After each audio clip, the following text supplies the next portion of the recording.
Hello, and welcome to Movies We Dig, the podcast about film, antiquity, and everything in between. I'm Christy Vogler. I'm Elijah Fleming.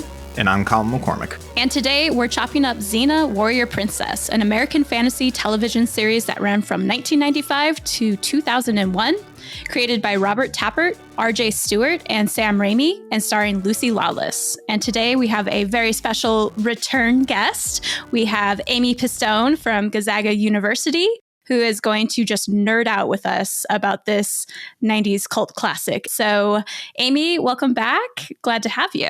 Thank you. I'm so excited to be back. This is really exciting. As I told you all in advance, this was such a good excuse to buy the entirety of XENA, the entire catalog of every episode, and just binge so much XENA. So thank you for that. So something tells me then that you do, in fact, dig this TV series. Do you want to tell us, what was your first time watching the show? What's your background with it? And why do you dig it?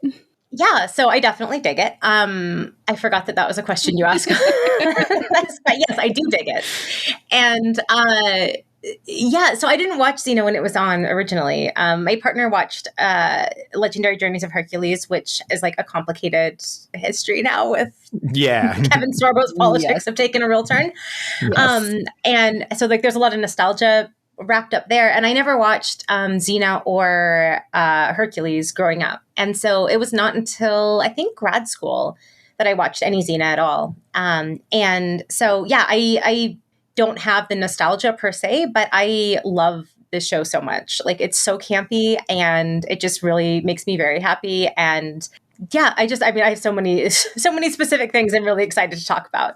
But yeah, for the most part, it's campy and it deals with stuff that I love. And I've dressed up as XENA for Halloween, and I love everything about this. I was actually very kind of surprised to hear that you were not a XENA from the get go, or didn't watch it when it was coming, because I sort of, if I had to guess, I would have sort of supposed, not to profile you too hard, but what are you trying to say? I'm a queer classicist who likes badass stuff. I'm personally very offended. Yeah, none of those around. Because I think for like Eli and Christy and I were like, it's a little like, I think I just missed it. Like, I remember it being on, but I didn't necessarily watch it myself all that much. I'm definitely the right age to have watched it on TV. I just, my parents had strong opinions about what constituted like worthwhile television viewing, and it was mostly PBS, like a lot of PBS, and Animaniacs for some reason was also, but it was also like educational programming. And this, while I would argue that this is actually educational programming, it just did not make the cut. So, and then, for a while, it just wasn't easy to get things on demand. Like, you had to have a box DVD set or whatever. It just wasn't as easy to get things on demand. And in grad school, XENA was actually available for streaming. So it was much easier. Like, it was somewhere before all the streaming rights changed around a million times.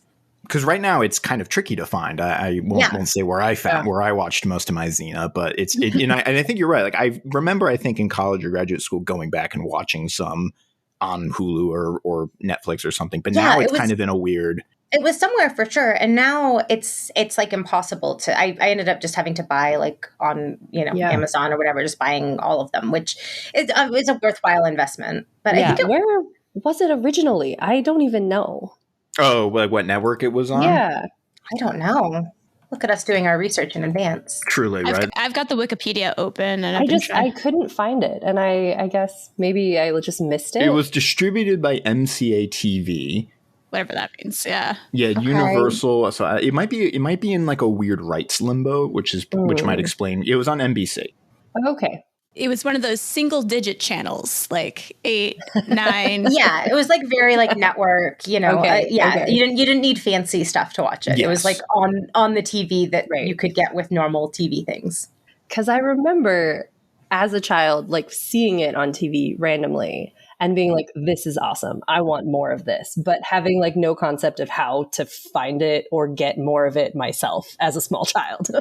It's slot because also it had a 9 o'clock slot, which would be why probably when I was 9, I wasn't watching it, right? Because that was just because I think Hercules was on at 8, XENA was on at 9. And so that would be like my parents would probably put us to bed and then they would watched. And so like that was my Xena is like one of those shows that like Star Trek that lurks in my memories of like my parents watching it and I'm just like floating around the background somewhere. Well, that played such a role in like what shows. Because we would, one of the other few, after saying that we didn't watch any normal my parents did really like watching Home Improvement. And so like I would watch just the first opening, like Speaking stand-up. of problematic lead actors. I know, yeah.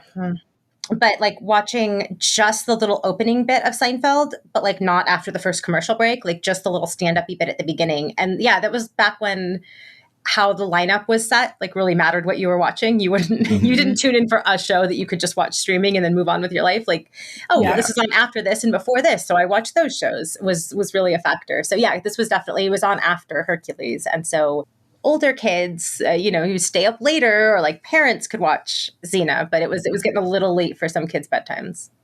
Christine and Eli, were you always Xena heads or when did you get into, if at all? Nope. Same as like, I know it was there and I definitely saw a few episodes, but this same time period, Wishbone would also do stories. So like that's what I reconnect with Greek myth in my television viewing. It's not like the Homer, Sweet Homer, where he's Odysseus and he has to like pull the little bow back with his tiny little puppy. Yep. So that was like, I was obsessed with Greek mythology at the time, but for whatever reason, this just... And I'm sad now because I started watching and I'm like, oh my gosh, I would have loved this had I been like more cognizant. I know I saw Hercules. I saw some young Hercules, but like. Well, that is the one that which I didn't realize until like today the Ryan Gosling young Hercules is also a spin-off of Hercules with the Kevin Sorbo one. I mean, they're like very much I just thought they were like peas in a pod. I didn't realize they were actually like genealogically connected. I never watched. That one's fun. Young Ryan Gosling and somebody else is in it too. But speaking of like the 90s of it all is like one of my kind of like talking points. Where this goes. Speaking of the 90s. Yeah. Well, it's just like as I was watching, I find myself and Amy, you talked about this of like, this is a show, to my mind, this is a show that could have only come out when it came out. Like television is going to change fundamentally sort of not long after this as we get into like more prestige television and then eventually into streaming, which just kind of changes the whole landscape utterly. But I was sort of thinking, of like there was talks of doing a Xena reboot around like 2017. Sam Raimi was in talks and it never came to fruition, but like Xena as a sort of cultural artifact of like late 20th century American pop culture, this isn't a question. Like, but like, I guess what I'm asking is like, could we ever do Xena? Could we ever have Xena again? And like, what would it look the same? What would that be like? Yeah, I have two thoughts. One, I mean, because we are in such like a rebooty nostalgia era, like I think you could get a reboot, but I don't think it would look the same. Like we just don't do unabashedly campy stuff right now.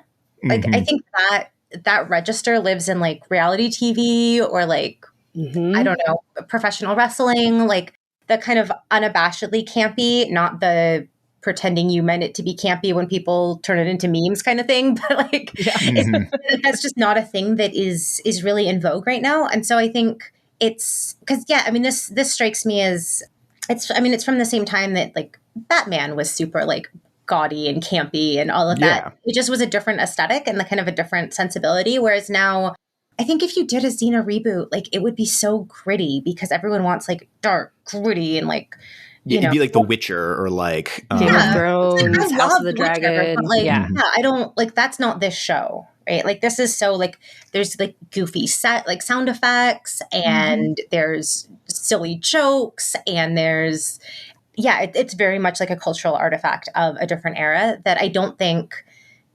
You'd have someone with like a very low voice and, she'd kill a lot more people and I don't desaturate the whole picture. And it's just not like you wouldn't get, I don't know if you guys had a chance to rewatch or watch any of the episodes with Aphrodite, but you're just not going to have this which is such a delightful characterization because like it's such a riff on the like Botticelli Venus kind of thing. Like she's born out of the sea and she's like this surfer girl who's very at a time when Valley Girl was something that had a lot of cultural relevance as like a type. And she is that. And, you know, Carl Urban with like bleach blonde hair as Cupid. Sorry, I just have to go on a quick digression here. But like the fact that Carl Urban plays two entirely different characters and they never bring this up. He's just like, it's honestly, it's wild when I see an Australian or New Zealand actor that isn't in this show. Like, did you offend someone? Like, who did you piss off that they didn't call you about this? Because they were recycling characters. They just had to call Carl Urban every time. Like, we got another role. We have Julius. Can you be Julius Caesar? Like, I'm dying to see an episode where Cupid and Julius Caesar are at the same, and he just has to like frantically be switching costumes and accents and things. I love it so much.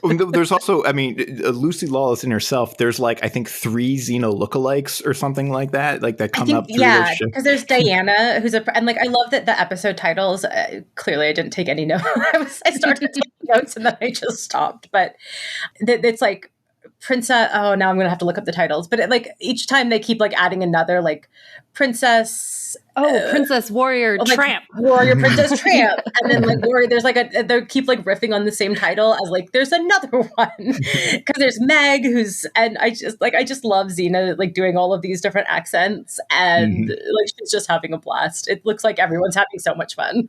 As I was watching it, one of my like takeaways, I'm like, Lucy Lawless is a ham. Like she is really hamming it up. Which I feel like has kind of gotten lost in some of but yeah, the amount of different, especially on these episodes where people are taking over people's bodies and you've got, you know, someone else is taking over her body or she's in someone else's body. And it's just, yeah, like there's silly plots and she's clearly loving it. Because I feel like the cultural memory of her as Xena is such a, you know, it's like a lot of fighting and like badass and you know there's like her ambiguously but definitely queer relationship with Gabrielle and like all of like that's what we remember and not how incredibly silly this show, like the show is so silly. And I think that's one of the things that was such a pleasant surprise revisiting this is like it's so silly from top to bottom and I love every bit of it. Yeah, my personal favorite moment was like almost where it went more seriously. It was the Cleopatra and Antony, but Xena is pretending to be Cleopatra. Yeah. And I forget what 90s song it is, but it's like hypnotized, mesmerized by what and like it's just her like very sexy eating grapes with Antony. And I'm like, holy cow, this is intense. And so the 90s nostalgia was there in so many ways. The sound effects, oh my God, I know. It's like that's what my mic just sounded like in the 90s was those sound effects, and I loved it. So I kind of needed to spend even more time watching even more. I was just want to go back to like Colin's question. It's like I don't think you can really recreate this as it was. I think it'd be interesting if you got someone who did comedy in some way. So like it's not a perfect fit, but I was thinking like what Mindy Kaling did for Never Have I Ever, something where it's like have a lot of humor, but still have kind of a serious storyline, but still play with it. Like who's the narrator voice playing with it in fun ways, but it would still be very different than what it was in the 90s for sure. I'm having a thought about maybe a natural like progression that came out of this that I had never really thought about before, but I see a lot of these storylines like in Supernatural, which also I think tries to be, we're gritty and serious, but they lean into the hamming it up like pretty heavily as they keep going. Yeah, they very quickly move on from whether this like needs to be serious. And they also do a lot of like clones and like people in other people's bodies and like weird like doubles and like, you know, characters talking to themselves. And I weirdly see that as like the successor to Xena Warrior Princess in a weird way.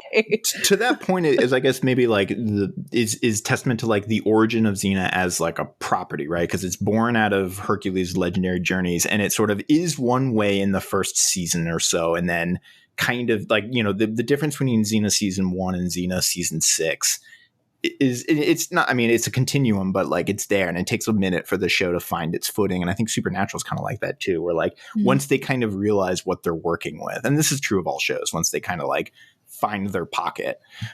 Oh, but also just, it just shows like the the creation constraints on where like they're producing 20 episodes a season, 40-minute episodes. The budget only goes so far. So you do get these episodes like, that are very self-contained, or you have multiple actor or an actor playing multiple parts. And I'm reminded of like in Star Trek, right, it has like a similar thing where it's like, oh, we'll do another, holodeck episode or something like that. We'll do an episode that like where we only need the one set, or like let's invent some constraint to like, really sort of stretch the budget out as much as we can. Well, so the episodes, I think it's the end of season 1, maybe, or it's anyway. There's a stretch where people die. It's a Callisto part, and then Xena is back, but in Callisto's body, and like trying to figure out a way to get her body back. And I was like, what happened there? And so I like went digging a little bit, and Xena hurt herself or Lucy Lawless hurt herself doing a stunt, and had like a fractured tailbone or something. So they were like, look, we got to keep going. See if we can get the actress who plays Callisto. And we're just going to, and you kind of, these are not things I noticed at all. But my partner was like, it's like all of the footage of her, like the limited bits that you see of actual like Lucy Lawless, it's all like distant shots and what looks like stock footage. I was like, really? So I went looking and like, yeah, it's, she had to be out for a couple weeks while she was like recovering from a fractured tailbone or something. Oh my gosh. So they were just like, I don't know, what if like we keep having stories, but instead of Xena, it's Callisto, but Callisto acting like she's Xena, who does a marvelous job. Like she's legitimately, the actress who plays Callisto does a great job of not being so like unhinged, and like, because she's such a good villain. And then when it's Xena, like I was really impressed. I was like, she could channel a whole different, because I think playing someone else in your body has got to be a real challenge for like getting the mannerisms and like the, some of the vocal tics and things. And she crushed it. Yeah, Hudson League. And they absolutely, because also at certain points, because Bruce Campbell is Xena at one point. Yeah. And so is Ted Raimi. We're not surprised. Bruce Campbell is a national treasure. I knew he could pull that off. And he's the perfect vehicle for a ship, right? You want to talk about like camp. Yeah. Because he's such like he's like a delightful B-grade actor. And I love that they let him become this recurring character where anytime someone steals anything, you're like, Autolycus, where are you? Yep. Now my read is that tracks to me as like kind of the Sam Raimi of it all, because like one like Bruce Campbell and Sam Raimi are like high school buddies, and that's they're all in each, he's in all of his movies, and Sam Raimi is that he's a very like exaggerated, he buys into a lot of exaggeration, like essentialism or like camp and that kind of thing. Evil Dead being kind of the obvious. But I'm going farther afield, so I'll stop. Well, I was going to say how much I enjoy that. Then I assume it's from Xena that Lucy Lawless then gets the call to be in versus Evil Dead. Oh, and right. Yes, Spartacus. I assume that's a genre thing, but just that like she had so much time working with Bruce Campbell and Sam Raimi that they were like, we need someone for this TV show. We should call Xena. I bet she'd love this, and she's great. Like she's great in Ash versus Evil Dead. And we mentioned that it seemed like every actor in New Zealand had at least one part on Xena, and which leads me to kind of like, is Xena kind of responsible for Lord of the Rings in sort of a roundabout way? And just because like New Zealand as a film destination, because they filmed the whole thing in New Zealand. Obviously, Peter Jackson, who gets picked, a big part for him was filming Lord of the Rings in New Zealand. But like in my mind, I was wondering like, did Xena open the door for Lord of the Rings? But I don't know. Based on nothing at all, I just like having hot takes. So I'm going to say 100% definitely yes. Yeah. Okay. We'll just go with that. We won't look into it further. No follow-up questions. Yes. Yeah. I mean, it's definitely, I would say like as there are some episodes where the scenery, I'm like, this is not even remotely Greek scenery. Like the environment is nothing. And to be fair, I mean, this is one of the things that I did again, before I stop taking notes on stuff I want to talk to y'all about, but how like this show is so unconcerned with time and place at all. Like timelines doesn't matter. Like we're gonna talk to Caesar, and then we're gonna talk to Helen of Troy, and then we're like, it doesn't. Xena can just, it's sort of Forrest Gump-ish. Like she can be at any major moment in Greek history she wants to, or literature that she wants to. I literally wrote down Xena's like the Forrest Gump of antiquity, like in my notes. Yeah, she just happens to be everywhere. Like it's fine. Yep. I think I haven't gotten this far, but I think there's an episode where she defeats Merlin. maybe. Yeah, there's what she goes. They go to. There's an episode with Some, like Arthur thing. Yeah. She's responsible for everything involving with Caesar and Antony and Cleopatra. She's like Virgil's like, I don't know. Well, like her body double is Virgil's mother, I guess is the way to put that. It's like a whole new take on the Alexander romances. It's just like, you know what? Yeah. We're going to roll with it. Which I love, because I feel like so many times people get hung up on with these like treatments of class of like, oh, well, that's, the timeline's wrong, or the shield isn't the type of shield that would have been used in this time period. And for some things, I think it's worthwhile. Like that's a thing you can discuss. Like they're going for super historical accuracy on their aesthetic and whatnot. And like, oh, they didn't ask a art historian what the statues would have looked like at that time period or something. But for something like this, it's just fundamentally the wrong question to be asking about what it's doing. Like, it doesn't care. That is not even remotely like how things are pronounced. And, there occasionally will be Kekrops, who is a character that, oh my God, what's his name? He's the Candyman. Shoot, hold on. Tony Todd. There we go. He's Worf's brother in Star Trek. But yeah, so he shows up as Seacrops, who's like a cursed sailor, and like my brain just can't, because I watch stuff with subtitles on, and so like I'm seeing it before I hear anyone say his name, and I'm like, oh, it's Kekrops. Seacrops, you say. Like, as with so many, like it's just they aren't things that this show is interested in, and I feel like it's it's a disservice to be like, oh, it should be that, like, the show is doing what it's doing. And sometimes they seem to clearly have talked to people who knew something about history. And sometimes they're just like, I don't know, this seems fun. He's a cursed sailor, and we're going to have our extremely goofy looking Poseidon come out of the sea and be like, oh, you can't go home now, like, that's fine. Or I remember the one where I think Gabrielle like goes to some school in Athens, and she's for like Bard school, and she like has to go up against, what is it, Homer and Euripides, who are also there.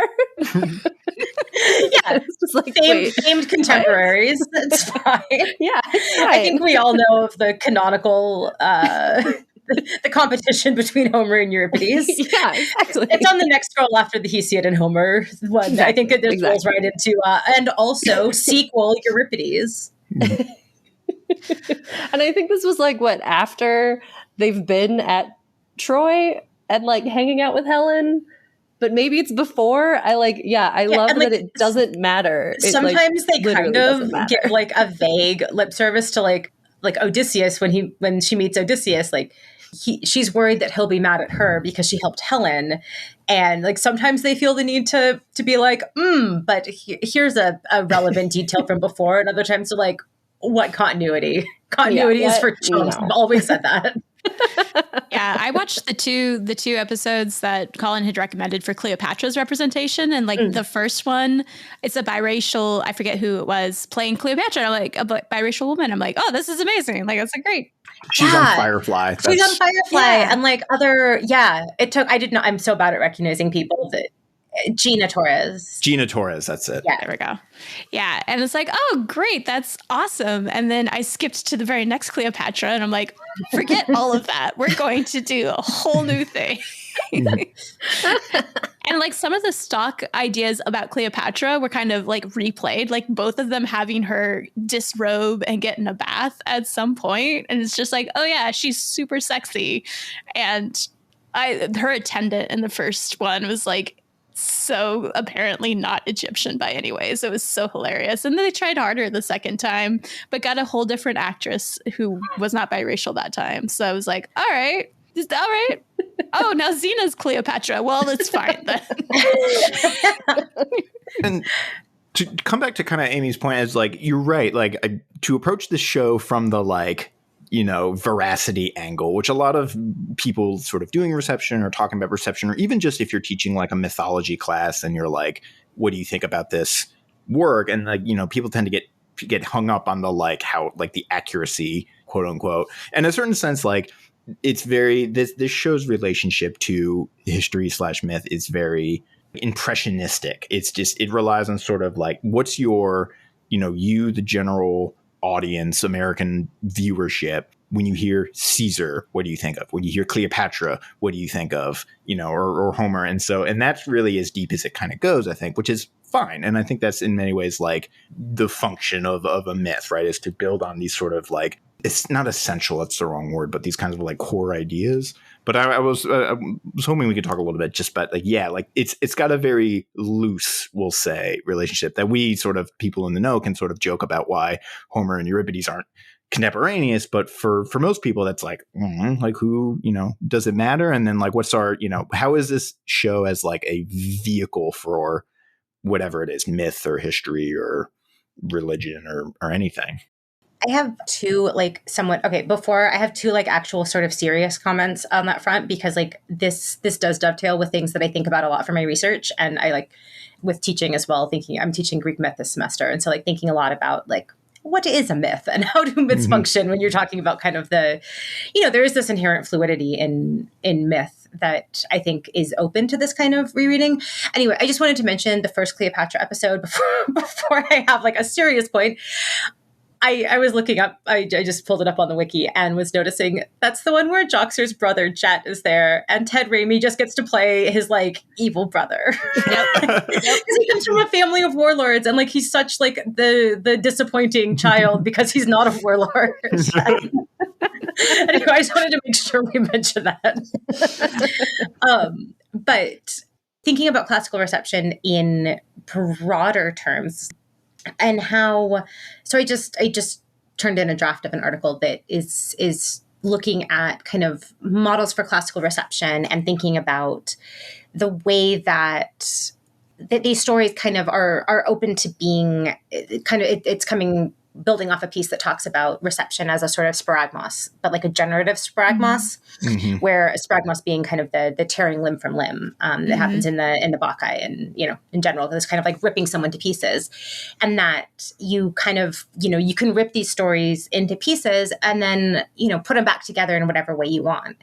And I think oftentimes we think about like fidelity to the story or like owing something to the story. And I tend, this is not the most nuanced stance, and I would caveat this a couple places, but I tend to think you don't owe anything to the story. Like these are people that are long dead, and there are ethical concerns with representing people's stories in certain ways, like elides violence or elides whatever. But like at the end of the day, I don't know, tear it up and take what's useful for you. Like you want to tell a story about, I don't know, like XENA single-handedly fights off the entire Persian army. Like, what? Sure, why not? Like, the idea that there is something that's like doing a disservice to the story of history or something about this, like, I don't know, man. Like, it's like take what is useful to you, and if what's useful to you is the part that lets you tell the story that you want to tell right now, that's and I think a lot of people who do, especially with Toni Morrison's use of classical antiquity, the way that it's not a one-to, and it's almost like it's oftentimes kind of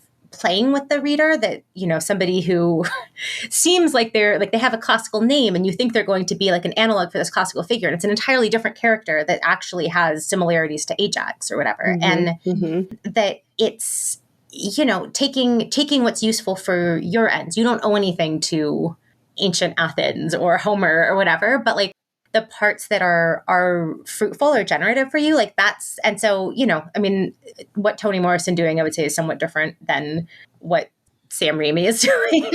But at the same time, like it is this kind of like mining these materials for what is actually useful for you to build something new, as opposed to like, this must be a documentary that recreates the thing exactly the way that Herodotus told us it happened or whatever. Like that's such a limited view of things that you can do with these characters and tropes and stories and things that people kind of recognize. Like you said, like when you think of Caesar, what do you think of? Okay, here's a Caesar character. And now I'm going to tell you the story I want to within this Caesar story that, that we're starting from a little bit of a baseline. I don't have to introduce you to the character of Caesar completely. As soon as you hear his name is Julius Caesar, you have assumptions. And now I can tell my story inside this kind of extended universe of like Greek and Roman stuff.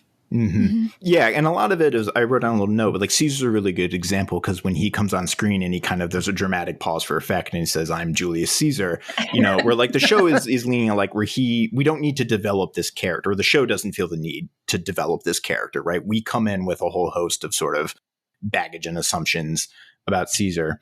Yeah, I kind of have two thoughts on that because I think we've talked about before how when we look at Greek stories versus Roman stories, like one thing that's always really interesting is like Greek reenactments always seem to be focused on mythology or at least legends. And then Roman stories tend to be more historical in nature. And I like that this is mythologizing both of them because legends were history. They're just passed down orally and you add some flair to it to keep the story interesting. And historical accounts very much are the same way. I have my students read Cortez and he writes about his expeditions in Mexico. He is very much creating his own mythology about what is going on. But there was a comment that Colin made of the fact that they are creating the show as a way to like be a touch base for an American audience. It's like, oh, this is what I would know about Caesar or Homer or anything like that. Do you all think that might result in kind of a white supremacist tone to the show overall? There's a similar critique of the first few books of Percy Jackson, where like it's very influenced by white supremacist ideas that are just the way we have tended to think about and have inherited these stories. So I didn't see enough episodes to see if the tone was in that way, but I was curious if any of you noticed that at all. I feel like Caesar was cast as the villain, though. And I think in so many more alt-right depictions of Caesar as the Roman hero, he's like the center of the story. And here he's kind of like a big bad that is kind of reoccurring, and we don't root for him. Like he's a great villain, but we're like definitely rooting for Xena to kick his ass. Yeah, I think that's a really interesting, because I think a lot of it feels sort of refreshing in a way, just because things are so politicized in ways that, like, not that it was like, oh, the good old days, the 90s, where there were no social problems, but there wasn't quite the same. Some of the depictions, I think, if you did now, in the same way that like Captain Planet, I'm sure, would be like super controversial if you tried to make it now, because like the idea of climate change and protecting the environment has become like a really political, like, oh, how dare you? This is such a polarizing issue, in a way that like that wasn't a thing people were mad about in the 90s in the same way. And I think like a lot of the choices that they make in this show, I think would upset people if it were made, like if similar casting choices were made now. I think you'd get people talking about, in the same way that people get like, oh, you can't cast, a Black Achilles or in like a Viking show or whatever, like historically authentic casting. Like, you mean for mythical fictional characters? Yeah. But, like that kind of attitude where people, so I think in some ways it's sort of like, yeah, Gina Torres as Cleopatra, like that would be something that you would see news articles about, how like they're coming for your historical Cleopatra or something. Whereas like it wasn't really a consideration. That said, I think in like a lot more implicit ways, like I think there is sort of the same, because like the thing that jumps out at me, having only read Percy Jackson like 2 years ago or something, my students were like, how have you not read Percy Jackson? Oh, don't get me started on the PJs. I really enjoyed, I like listened to audiobooks of the first 5 books, and I was like, oh, like I'm glad it was fun. But the parts that like did kind of jump out at me as things that, and I do think that Rick Riordan has kind of, adjusted and learned from criticism on this front. But the idea that the center of the world was Greece and now it's New York.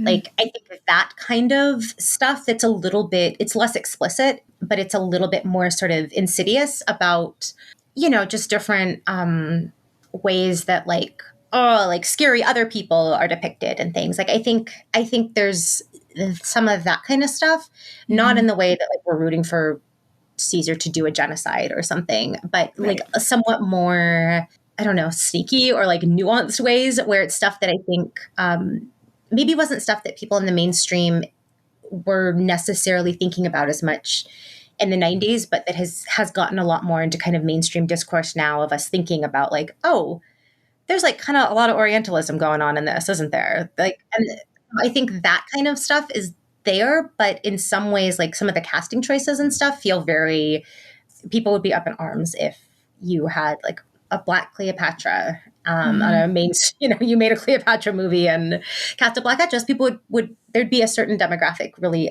throwing a fit about that I don't think anyone cared when this episode came out.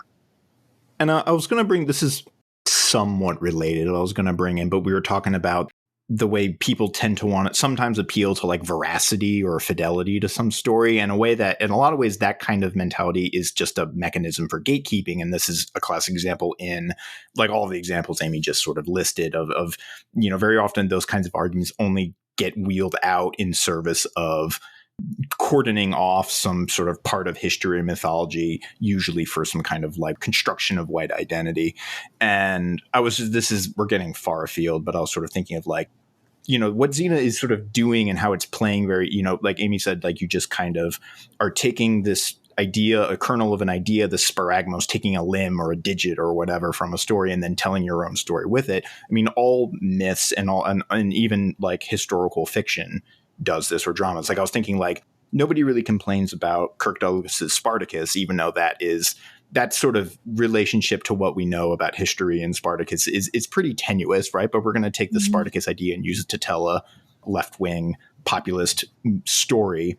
People don't get as upset about that as they do about a Black Cleopatra, or like, I don't know if you saw Woman King, but there was a whole slew of articles coming out sort of surrounding that movie about the sort of historical reality that it's kind of based on. And like Woman King sort of takes a lot of liberties with the story, and much of it is fabricated, but like using this kind of thing to tell stories for the here and the now.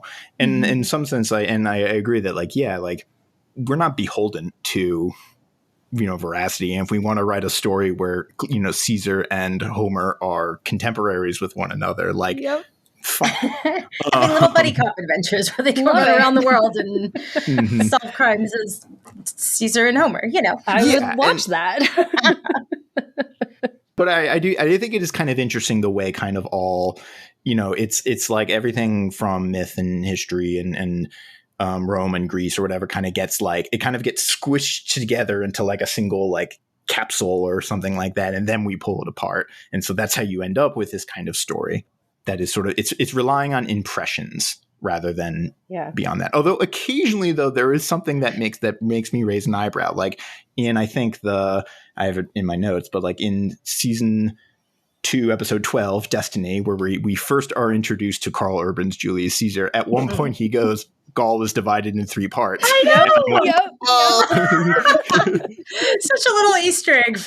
Truly, yeah. And I mean, somebody in the right, which, for listeners at home, the very first words of Caesar's commentary on his wars in Gaul are Gaul is divided in 3 parts. And so somebody in that writer's room, Yep. But yeah, I'm really kind of meandering today. So well, this makes me think of the one that you kind of sold to me, Colin, as the Ember Island players of this. Oh, yeah. So it was season 4, I think. The play is the episode thing. 22 or something. Yeah, where I would say not necessarily Ember Island players from Avatar, but like it's the producers. Yeah. Like they oversell the investments, and they even say, I think Gabrielle says at one time, "What, springtime for warlords?" And I was like, oh my god, it's the producers. What is happening?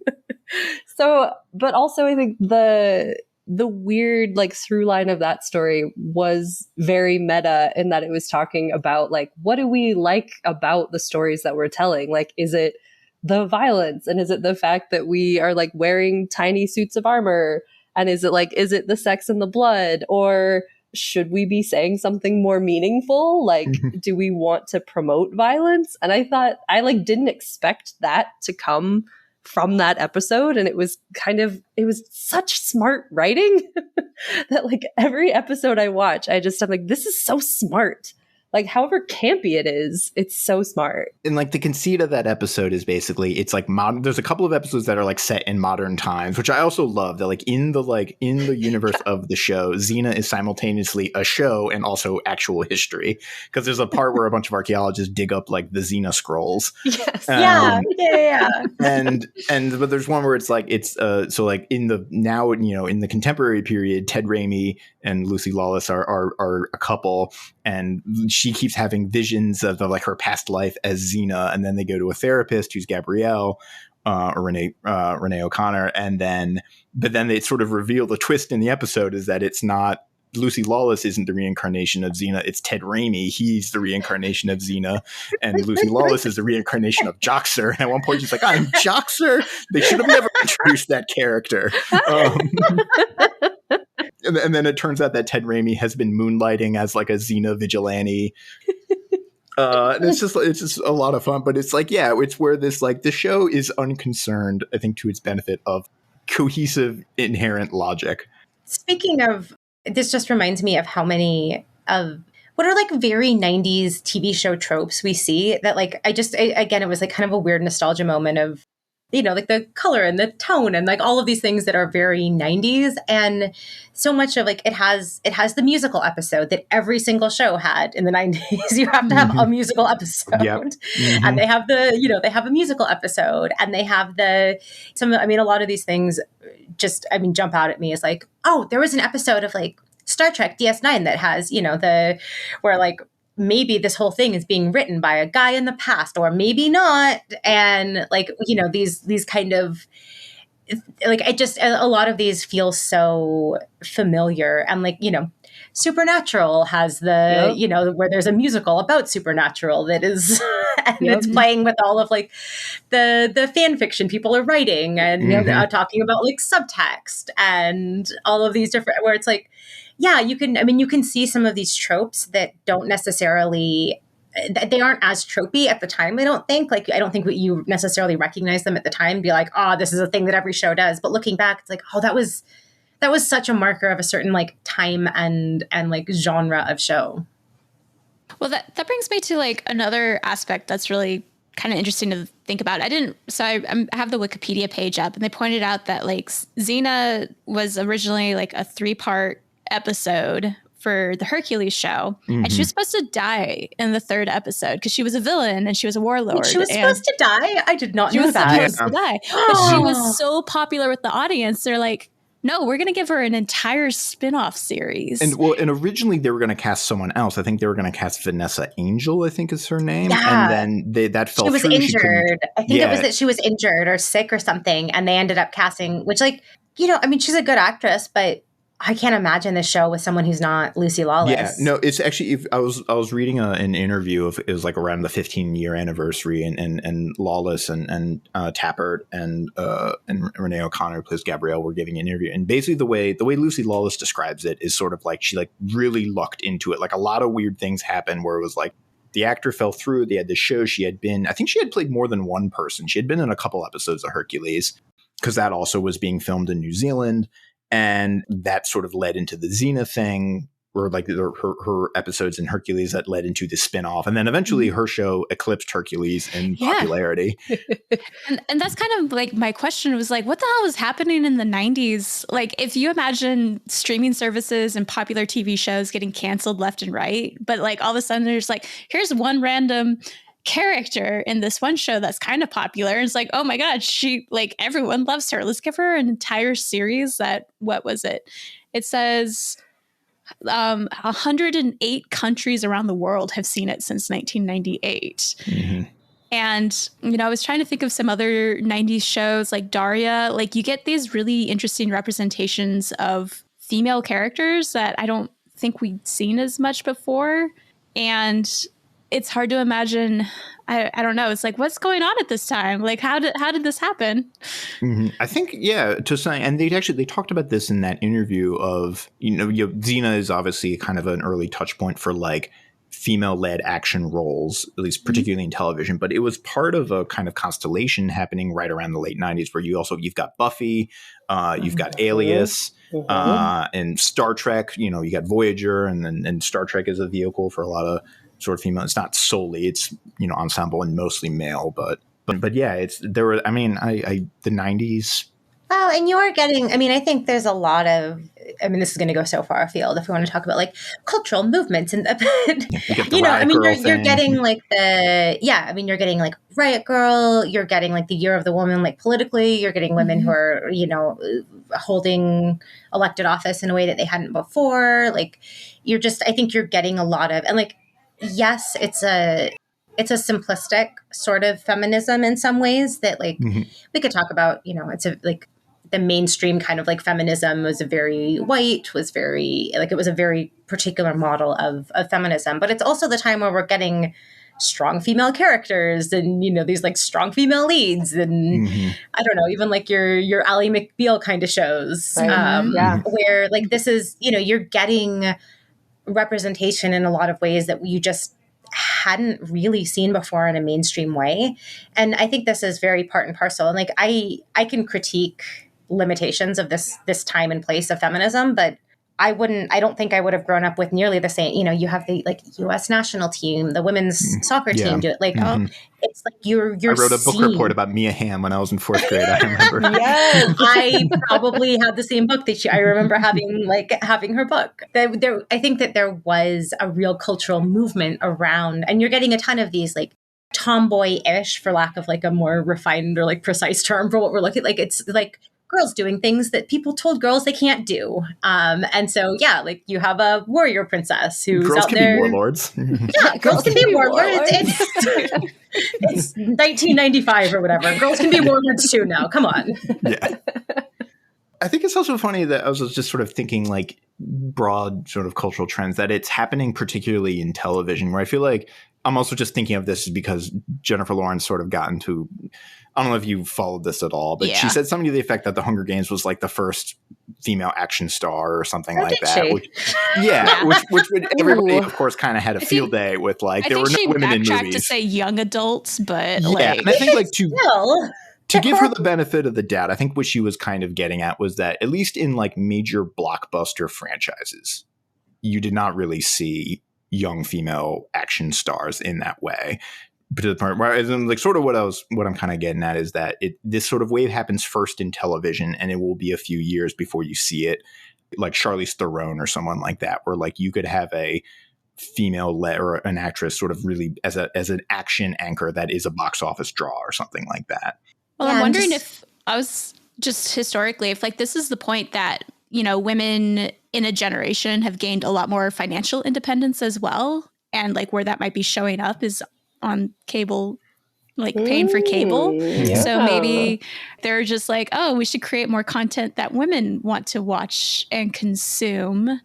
And because like slasher films had the same thing, like people created slasher films thinking like men were going to be obsessed with them. And then they're really surprised to find that like young women are obsessed with slasher movies.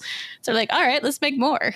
Oh, and I think you start to have like women who have their own, like independently have money, but also kind of a realization that even women who are still in like a fairly traditional, like they're staying home, they're doing the shopping. So if you can, in terms of advertising, which, now we're in like a somewhat different model of how TV and movies, how the money works. But at the time, like, you want to get women's eyes on your advertising. And so, yeah, I'm not a TV of the 90s scholar per se, but it sounds entirely plausible to me I was just looking at dates on like Kill Bill, for instance, and some of these things where you're getting the higher profile women using swords and whatnot kind of movies are, kind of lagging a little bit. 2003 as compared. Even like Alien, right? Like that's an Aliens, I guess, the second one, which is the real action movie, is about motherhood in so many ways. I was thinking about, but like that one's so, if we want to support Colin's argument here, that one Please, makes it hard. I love it when people do that. No, I'm just saying like it makes it hard because like that's 79. Like that's such an early movie for like having a female protagonist who isn't, your Leia, who is, the only woman in the galaxy as far as anyone can tell. Right, exactly. But yeah, like that's such an early female like action hero. In Alien. Mm-hmm. Well, they still try to like in Xena, they still try to find line, like not only, so even though they call Xena and Gabrielle like soulmates, like every episode I watched, they had a different male love interest every time. Yeah. Like, oh my God. Can we talk about the gender and sexuality like aspects here? Because I can't come on this and not like, I got the Mummy last time around. So. I was like gender and sex, nothing going on there. All right, moving on. No. So this is like the other sort of, I mean, serious. No, we're like an hour in.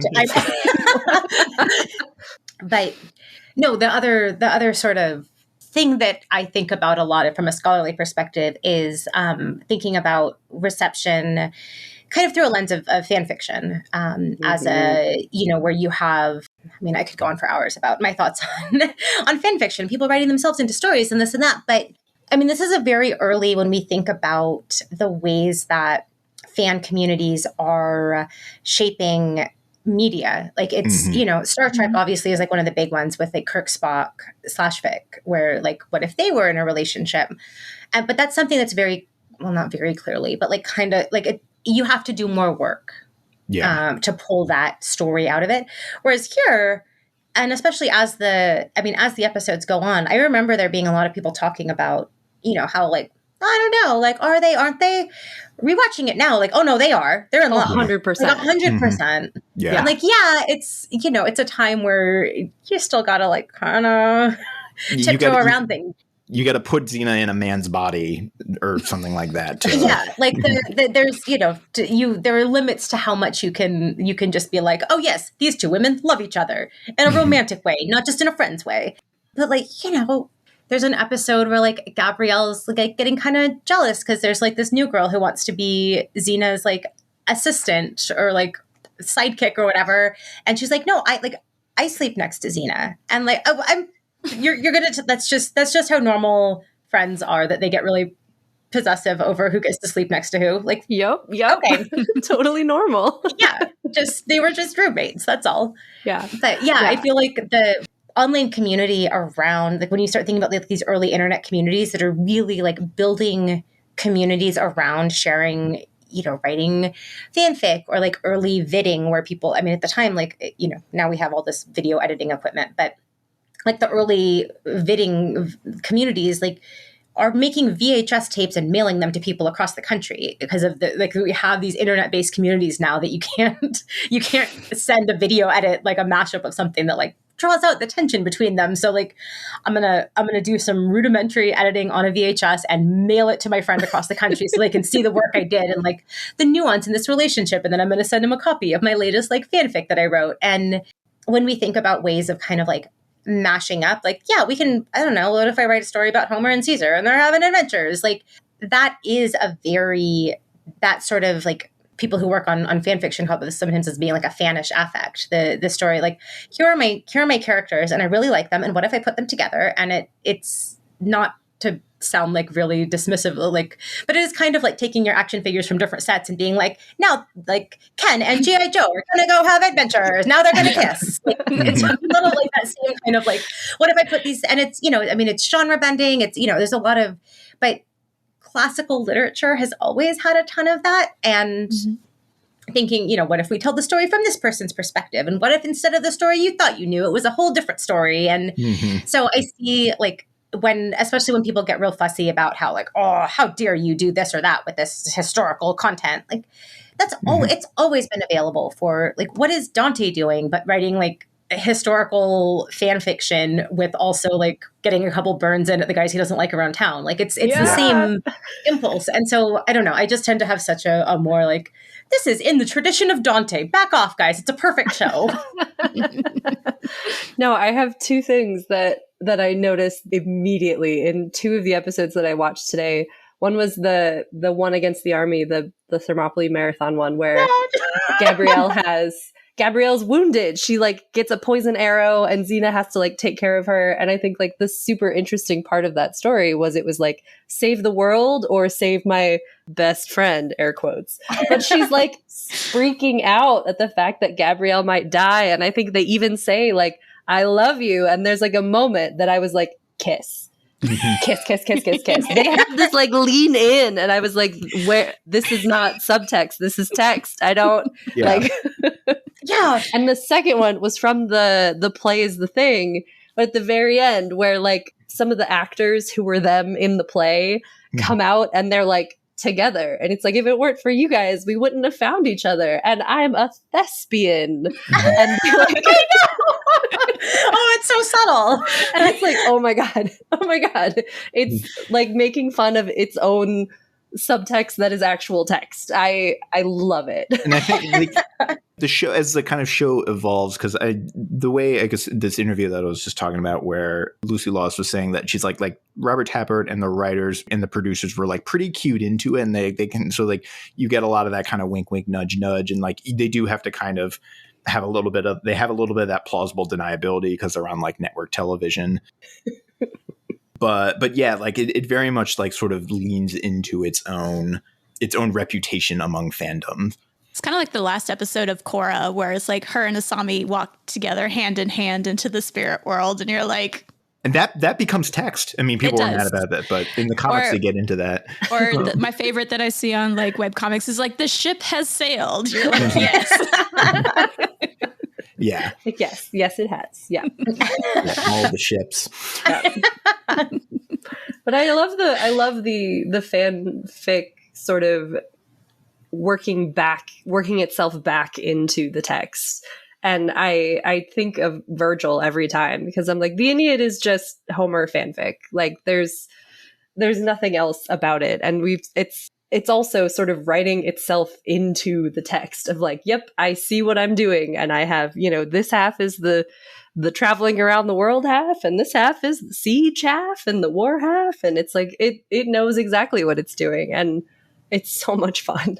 So much fun to see. The thing I love with like once you start from, I mean, and it's such a running joke between Hellenist and Latinist being like, all Roman literature is a ripoff of Greek literature, which I do tell my Latinist colleagues because it upsets them. But I'm a little chafed. I'm in a 2-person department, and like my one colleague is like, he's the Latinist, and I insist on like whenever I guest teach one of his classes, I insist on making sure everyone knows that it's just a ripoff. But yeah, they're using a lot of these stories in the same way, like all of Greek tragedy is Homeric fan fiction in a sense, right?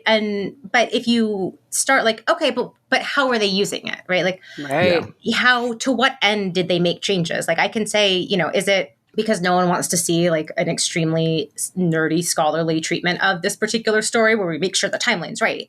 Or is it because like, I mean, my students were going to watch Disney's Hercules and talk about like the choices that you made there. And it's not interesting to be like, here's a list of 20 differences between the treatment that we see in Apollodorus and the treatment that we see in this movie. Like exactly. The interesting thing is like, okay, so like now that we know they made these choices, why? To what end? Do we agree with the end to which they put them?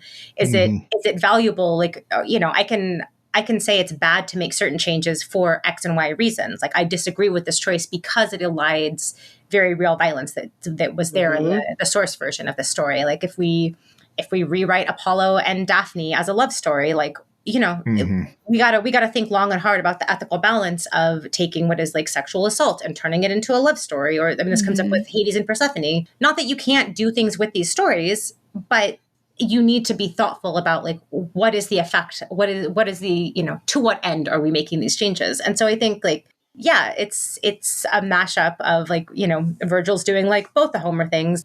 And kind of on some level, it's a pretty big flex to say, I can take all of Homer, I can do it in one work. Yeah, right.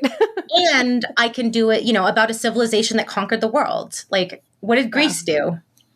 Scoreboard, like Rome has conquered the world as we know it. And I can tell a story that does all of the Greek stuff and then some, right? Yep. And so like, yeah, I think when we think about that kind of fan fiction model, it's like, yeah, I'm writing myself into the story. And in a way that even like anachronistically, now when I read Homer, I'm thinking about like I see Aeneas and I'm like, oh snap, Aeneas, he's going to go on and do all this stuff. Like, no one would care about the scene where Aphrodite saves Aeneas if not for Virgil. Like he has changed the source text in a meaningful way for readers because of his interventions. And like that's a cool, like to be able to have that effect that, you know, now when I go back to the source material that someone deviated from, they're there. Like the reception is there as part of the text now. Like that's really cool. Oh, and that's so not, cool. you know, like that's an accomplishment. And I'm not saying every episode of Xena is, you know, rewriting my understanding of Homer, but, you know, when we think about these kind of like when people are doing this kind of reception, like I think it's more interesting to think about like why, to what effect, to what end are they making these changes, as opposed to, you know, oh no, Thermopylae didn't happen after Marathon and the whatever, like that, you know, that kind of like, no soldier could have possibly been running from Marathon. And why is a Persian soldier running from Marathon in the first place to tell Athens? None of this makes sense. Right. Well, it just makes me think like Greek tragedies are Homeric fanfic with like contemporary political commentary. So like, what was the intended political commentary for making us like really root for Gabrielle and Xena to be together and happy and actual romantic soulmates? And I think that's a fantastic way to sort of see that lens of the subtext written back, sort of revisiting that, having sort of like seen the end almost and go back to the beginning. Yeah. And I was thinking like that's kind of the difference between gatekeeping source material versus letting people have fun with it, is like one's trying to be exclusive and have one single view and interpretation, and the other is inclusive. And I think that's in particular why Greek and Roman mythology and stories have always really resonated with queer identity too, because I remember sitting in my Greek Civ class about a year ago and just asking, like, show of hands, is like, how many of you like loved Greek myth because you could see yourself in some of those stories? And it was really interesting that like just about every woman and person who I know identified as queer raised their hand, and like it was all the straight white guys who just kind of kept their hands down. And I was like, that's interesting. Like, yeah. Because you don't want to see yourself as Theseus, I guess, but nope. Well, this Jason is, or Hercules. I mean, no, it's funny you brought up Theseus, because like Theseus is a great example. This is a different franchise entirely, but like honestly, Theseus in the Hades game has like recolored my understanding of Theseus. I mean, it was sort of like I see it now, but like that's a perfect example of like reception can go back and affect. And then to your point, and even just one of the things that myth and fan fiction in particular is that fan fiction is, I think it's no accident that it is very popular among various marginalized communities, but especially queer communities, as a way to sort of, maybe I think part of the reason Xena has such a thriving fan communities because it's so amenable to that kind of approach. And it's an orthodox, or like it's a canon version versus a fanfic, if we can, you know, oversimplify into like two schools of thought, right? Does there need to be a canon? And a lot of popular franchises are really about canon. And I think particularly of like Star Wars has a very set canon despite its fan community, or like Harry Potter. There's a lot of top-down canonizing coming from a franchise like that. Whereas Xena is like, it's very much sort of in connection with a fanfic community. If that was a coherent thought, which I'm not sure it was. No, I think like, the idea, because this is what part of what got me into thinking about like fan fiction as a methodology and looking at like modern fan fiction scholars as a way to think about classical reception, is that it is a place for people to say like, I kind of see myself in this, but making or like crumbs of a story into something. Like if you pull enough crumbs together, like maybe you have a snack that you can eat at the end of the day, right? As opposed to like, now we have way more texts than, I mean, just thinking about like American mainstream media culture.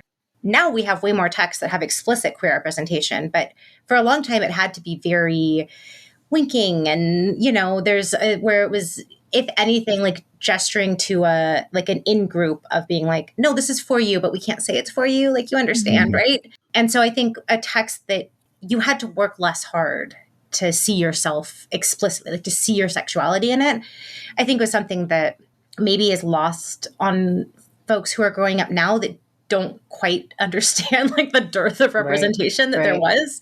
You know, now you can choose different queer, like what queer representation do you see yourself in the most?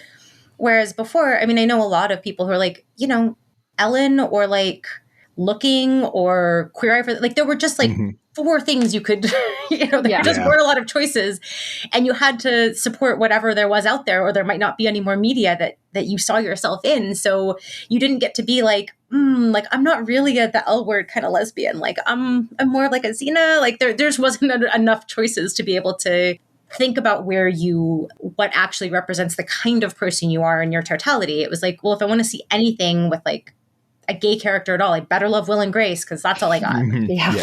Yeah. And I think that's like, as thinking about the legacy of this, that's just not something that, because there's been so much more content, like I think is not as readily obvious that it was a big deal to have anything, right? Yeah. But with a ton of fanfic, like it's something that allows people to see themselves. And you see this with a lot of like cosplaying too, of people being like, it'd be cool if this character that I love wasn't always like white or straight or able-bodied or whatever it is. And like people able to physically like embody these kind of fanfic impulses of having costumes and taking on the role or writing their own fanfic or whatever, like that it gives people that agency to put themselves into the story, which we all kind of do when we read stories. Like we all kind of imagine ourselves on some level as like the protagonist or a character that speaks to us, but certain people have to learn to empathize across identity to consume media, and other people generally haven't been asked to do that so much historically.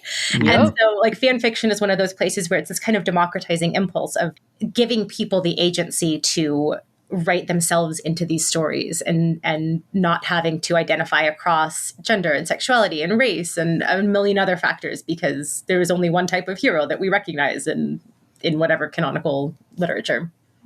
And that felt like that got kind of heavy, and I want to. No, it's good. I'm just thinking, I was like, damn, Amy, this is awesome.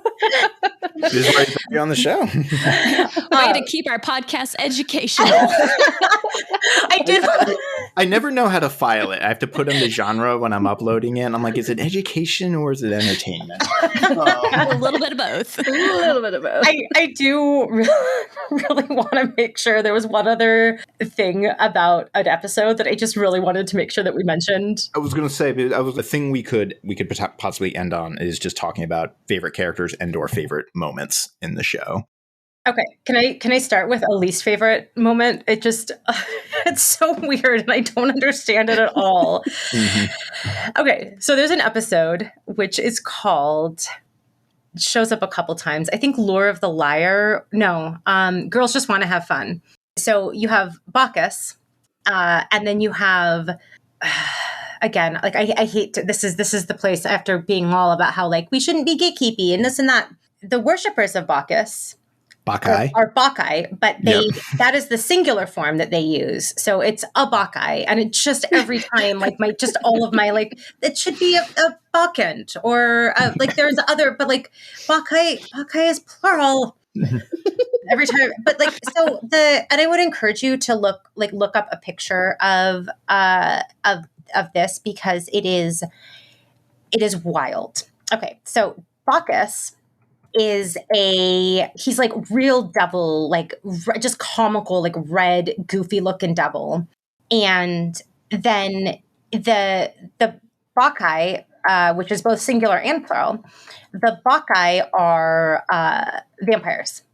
What? Yes. Which like we're not. I mean, Lost Boys was big then, right? Is that? It's just so. Here's the thing. Like, why are we limited? They go hang out with the Morrigan. They like you could have just. There's no rules in this universe. Just make them vampires. Yeah. Or you could be like there's the Lamia, which you got to do a little deep cuts to like find a Greek vampire, but you could do that. And like, why is Dionysus is.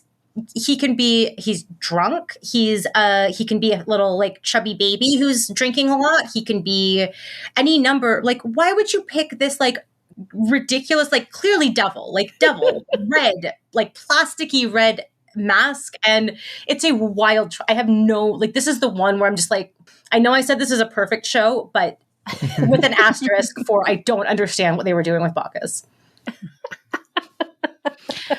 It's so weird. It's so weird. I wonder if they just had like what's that Tom Cruise movie, Legend or whatever, where there's like a devil character and he kind of looks like that. I wonder if they just had like the makeup artist just had like it feels Hellboy. Yeah.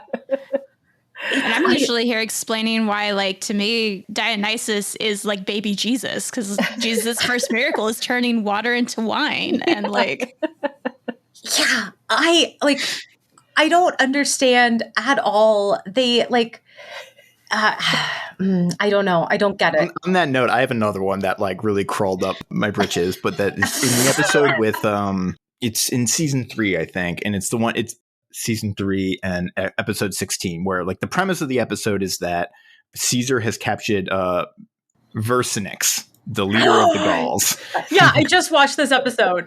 I have so many, like, I'm actually okay with every terrible decision in this episode, but please tell me what bothered you. The one that I had like a little conniption was we meet the other members of the triumvirate. So you've got Crassus, and I do kind of like what they did with that with Crassus and the fast one that Xena pulls. But then we get Pompey, who introduces himself as Pompey the Magnus. Yes, okay, that upset me. Pompey the Magnus did upset me.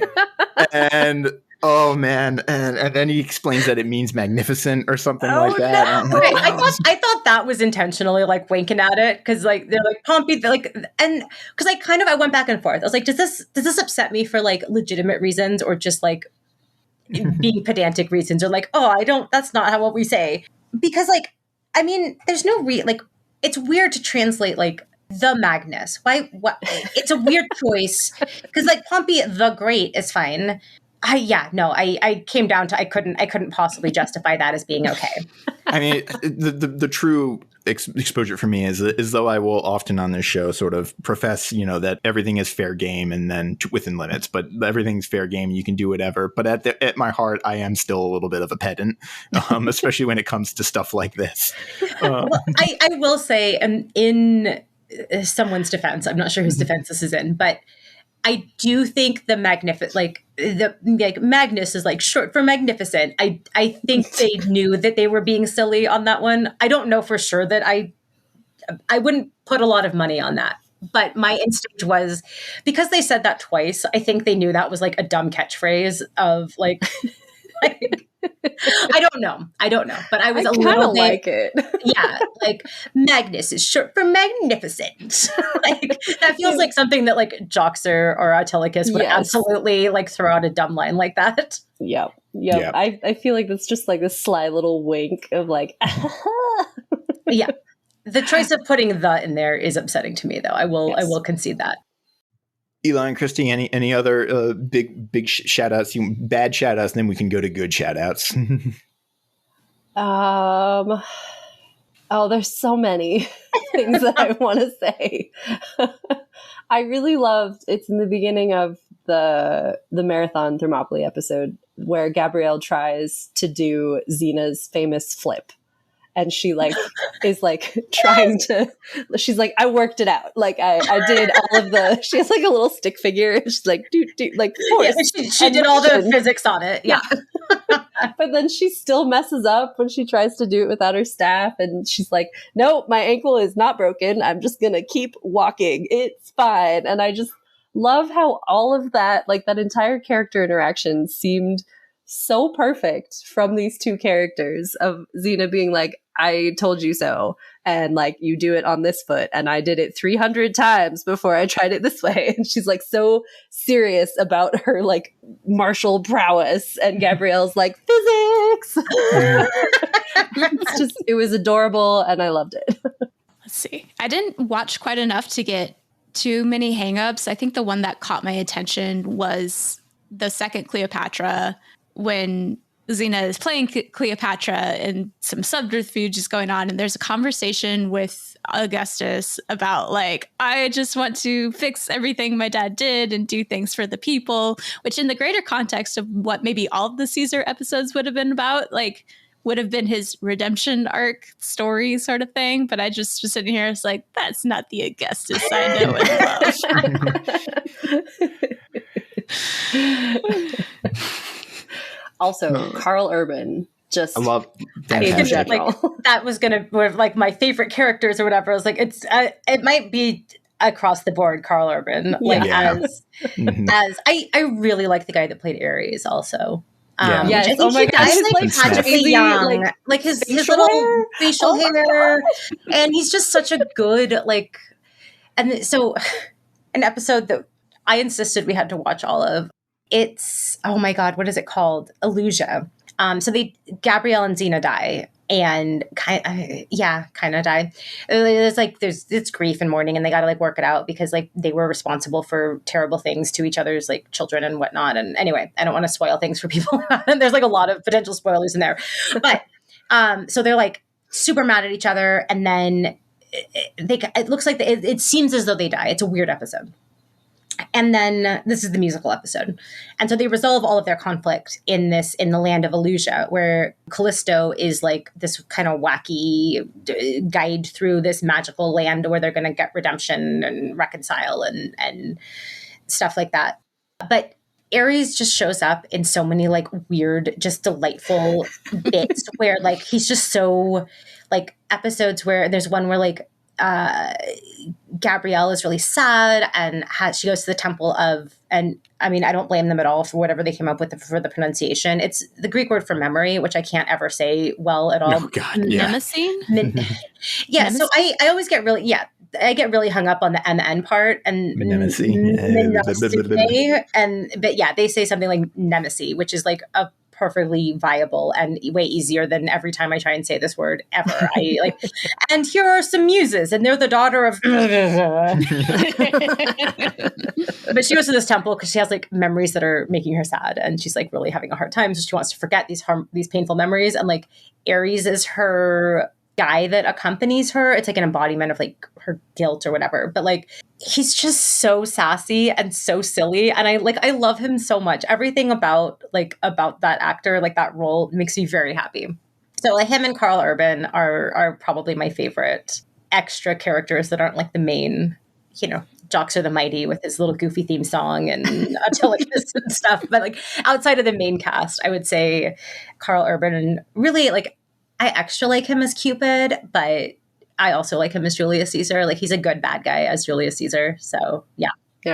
Those are probably my favorite things. I'm trying to see. I have like so many episode tabs pulled up in the background. I just want to make sure there's nothing that it was super important, needed to make sure I mentioned. But yeah.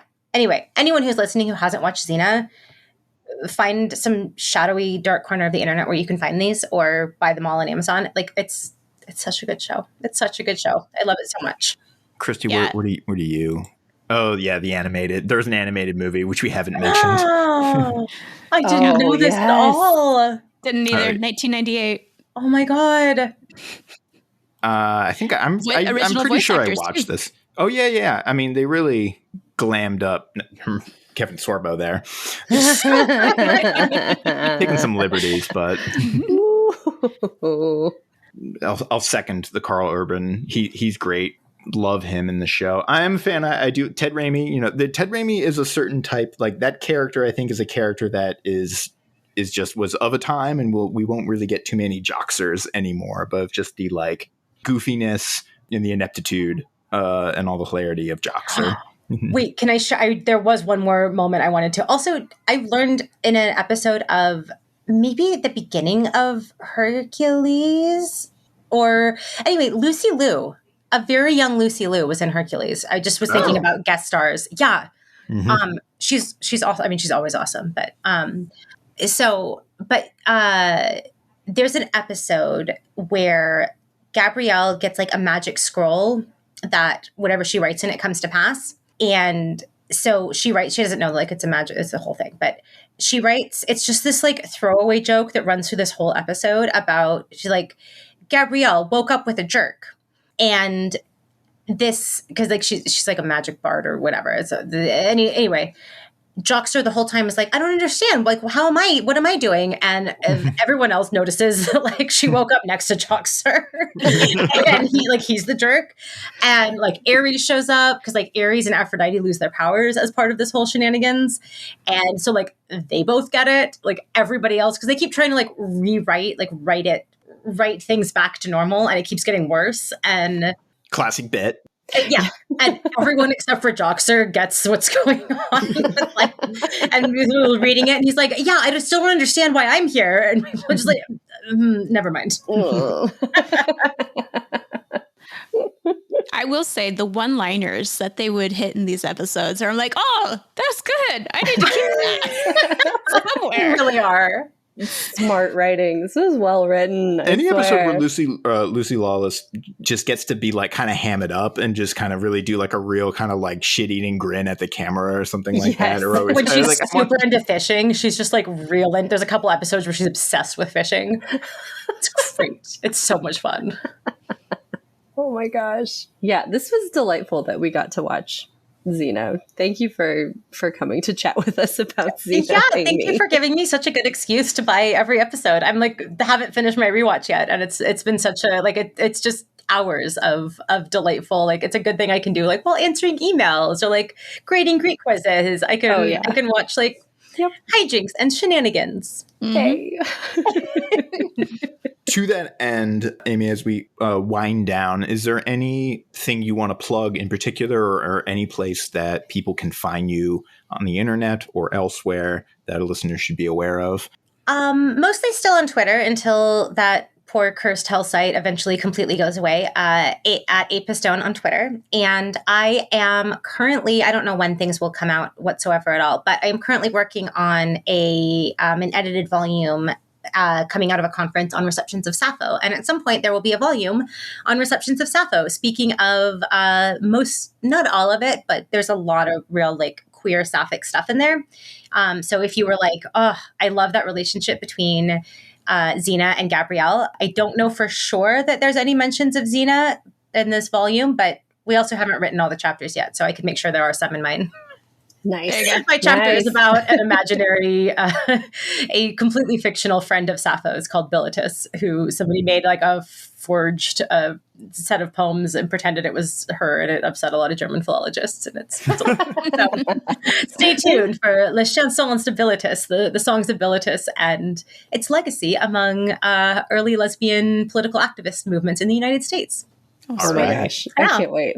I mean, on academic publishing timelines, who knows? Like in 5 years, you might be able to read about it or whatever it is. But at some point, this volume will hopefully come out. Oh, yeah. I got a thing about that. We'll come back. But in the meantime, I will sign us off. So thank you all for listening. As usual, you can find us on movieswedig.com, and you can find our episodes on most major streaming services. Thank you, Amy, again so much for coming on. We hope you had a good time, and we will see you around the bend. Bye. Bye.